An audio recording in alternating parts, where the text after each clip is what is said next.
Et aujourd'hui, il y a beaucoup, par exemple, de frères au niveau du Gabon, voilà, dans l'œuvre, qui disent qu'une fois qu'il y a le prise de contact avec les parents, et que les parents ont donné leur accord, et qu'il y a eu un retrouvaille de deux parents, notamment on parle ici de mariage familial. Et aujourd'hui, vous avez invoqué que dans les nations où nous sommes dans les nations qui sont régies par des lois, voilà, auxquelles nous sommes appelés également à nous soumettre dès lors où les ceux-là ne vont pas à la compte de la, volonté, de la parole de Dieu. Voilà. Et qu'en est-il de ceux-là qui est de la rencontre de deux parents et qui veulent consommer leur mariage? Mais ils sont dans l'impudicité parce qu'après ils vont parler des noces encore, d'une fête. Okay. Parce qu'ils vont organiser encore une fête après.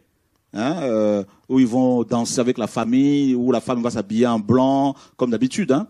Ben, s'ils consomment avant qu'il y ait ces noces, ils sont dans l'impudicité, dans la fornication.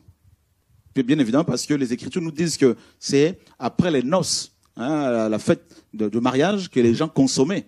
Nous attendons nous-mêmes les noces de l'agneau. Amen. Pour l'instant, nous sommes fiancés. Maintenant, on ne va pas dire aux gens, avant qu'il ait les noces, il faut absolument qu'il ait les fiançailles. Non, parce que quand on voit le cas de Isaac avec Rebecca, il n'y a pas eu les fiançailles. Donc, Eliezer est allé chercher Rebecca et, pour l'amener auprès de, Isaac. Donc là, au niveau de la famille, tout était déjà réglé. Tout ça, là, donc, il peut y avoir ce cas-là où les gens, ils se rencontrent aujourd'hui, ils sont convaincus qu'ils sont faits l'un pour l'autre, et puis Dieu convainc, donc on va pas en faire une doctrine, attention, et puis ils font les noces au niveau de la famille, et puis c'est ça, c'est leur conviction après. Mais, ce qu'on conseille aux gens, c'est comme aujourd'hui, les gens sont tellement abîmés par le péché, il vaut mieux prendre un temps pour s'assurer que la personne que l'on veut épouser est bel et bien convertie, et bien formée.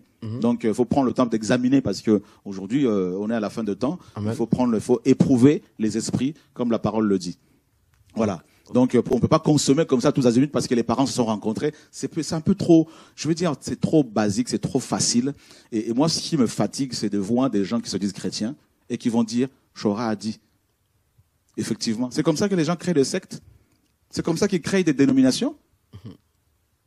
Et au lieu de dire que Dieu dit dans sa parole, ils vont dire que tel pasteur a dit, tel frère. Mais ça, ça s'appelle de la manipulation. C'est se servir, et ça c'est très dangereux, c'est se servir des prédicateurs pour assouvir ses propres besoins, ses propres appétits sexuels. Il faut tout. Celui qui est spirituel, il dira plutôt Dieu a dit. Parce que c'est la parole du Seigneur qui compte. Amen. C'est la parole du Seigneur qui est plus importante que toutes les autres paroles. Donc ça veut dire que si un prédicateur se trompe dans son enseignement, vous allez dire amen, amen, amen. Il faut toujours vérifier comme les chrétiens de Béret. Les Écritures nous montrent clairement que les gens qui consomment dans la parole le mariage, c'est des gens qui passaient par les noces, qui passaient par... Mais même si vous voulez on peut faire des noces dans une maison, dans un appartement, ça n'est pas le problème. Mais si on fait une première rencontre des deux familles et ensuite on se dit il y aura une fête après et on commence à consommer, on est dans la fornication. Voilà.